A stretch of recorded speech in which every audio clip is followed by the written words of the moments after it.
मैं आप सबसे कहना चाहूंगा कि अकबरपुर बस स्टेशन का नाम तो शिव बाबा धाम के नाम पर होना चाहिए और हम लोग टांडा बस स्टेशन का नामकरण स्वर्गीय जयराम वर्मा बस स्टेशन के नाम पर करेंगे।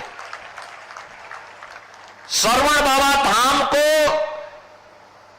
हम लोग श्रवण धाम को एक अच्छे विरासत के विकास के साथ जोड़ने का काम करेंगे। याद करिए, रामायण काल के पूर्व का एक धाम है, मातृ पितृ भक्ति का एक धाम है और यहां पे पांडे जी ने तहसील भीटी में एक अग्निशमन केंद्र और फायर ब्रिगेड की यूनिट के लिए भी मांग की है।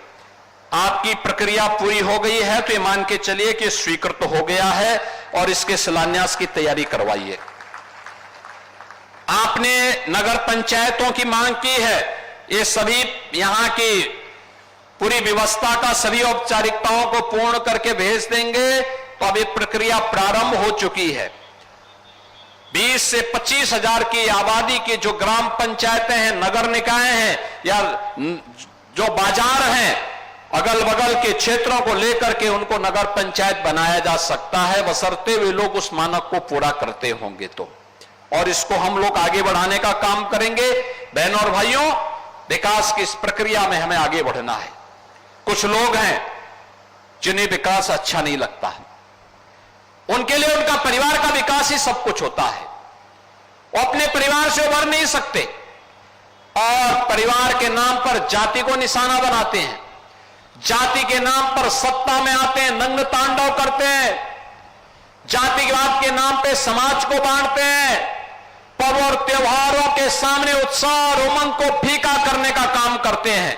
हमें ऐसे लोगों को बेनकाब करना है और उन लोगों को विरासत और विकास की ताकत का एहसास कराना होगा जो डबल इंजन की सरकार, भारतीय जनता पार्टी की सरकार पिछले 8 वर्ष के अंदर उत्तर प्रदेश के अंदर करा रही है। एक गरीब को न्याय मिले, एक कमजोर को न्याय मिले, हर बेटी सुरक्षित हो, हर व्यापारी सुरक्षित हो, हर नागरिक के सामने सुरक्षा का कोई संकट खड़ा ना हो। एक तरफ सरकार इसको प्रभावी ढंग से लागू करने का कार्य कर रही है तो दूसरी तरफ अगर कोई सुरक्षा में सेंध लगाने का काम करेगा, बेटी और व्यापारी की सुरक्षा में खतरा पैदा करेगा तो कानून का डंडा उसको ऐसे चपेटे में लेगा जैसे कि उसने कभी सोचा भी नहीं होगा और आने वाले समय में उसकी 7 पीढ़ियां याद करेंगी कि कानून के साथ खिलवाड़ करने और किसी गरीब को परेशान करने की कीमत क्या होती है।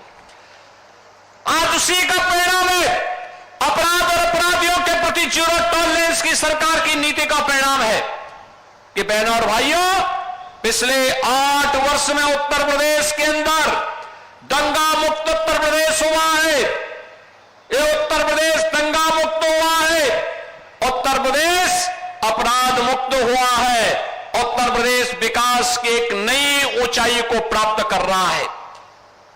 आप याद करिए, उत्तर प्रदेश जिसकी पहचान दंगों के रूप में जानी जाती थी, गुंडागिर्दी के रूप में जिसकी पहचान होती थी, अर्थव्यवस्था के मोर्चे पर बीमारू राज्य माना जाता था, आज बीमारू राज्य नहीं, देश का अग्रणी अर्थव्यवस्था का राज्य है। भारत का अग्रणी अर्थव्यवस्था के साथ साथ भारत के ग्रोथ इंजन के रूप में उत्तर प्रदेश ने अपनी एक पहचान बनाई है। आज उत्तर प्रदेश के नौजवान के सामने पहचान का संकट नहीं है क्योंकि उत्तर प्रदेश अब बड़ी बड़ी विकास की योजनाओं को लेकर के कार्य कर रहा है।